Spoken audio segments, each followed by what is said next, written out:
காவிரி ஆற்றின் குறுக்கே மேகதாது அணை கட்ட கர்நாடக அரசு தீவிரம் காட்டி வருகிறது.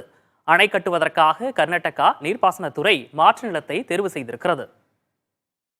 தமிழ்நாட்டின் கடும் எதிர்ப்பை மீறி காவிரியின் குறுக்கே மேகதாது அணையை கட்டுவதில் கர்நாடக அரசு தீவிரமாக களமிறங்கியுள்ளது.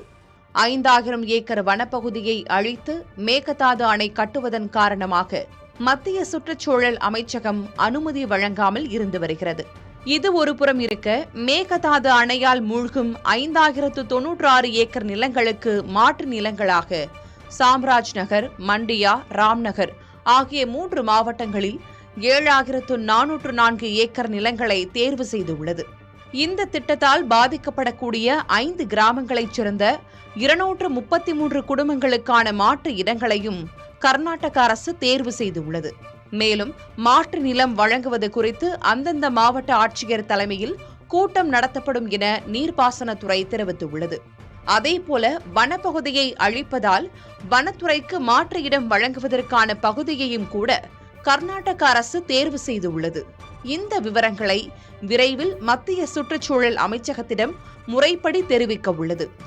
மேகதாதுவில் அணை கட்டுவதற்காக 9000 கோடி ரூபாயில் திட்ட அறிக்கையையும் கர்நாடக அரசு தயார் செய்துள்ளது. இந்த அணையில் 67.16 டிஎம்சி நீரை தேக்க முடியும். பெங்களூரு மாநகரின் குடிநீர் தேவைக்காகவே இந்த அணை கட்டப்படுகிறது.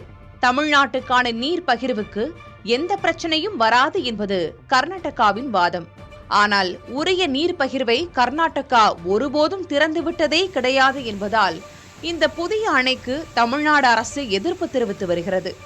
இது தொடர்பாக உச்சநீதிமன்றத்திலும் வழக்கு தொடர்ந்துள்ளது. இருந்தபோதும் கர்நாடக அரசு தரப்பிலிருந்து மேகதாது அணைக்கு மத்திய அரசிடம் அழுத்தம் தரப்பட்டு வருகிறது.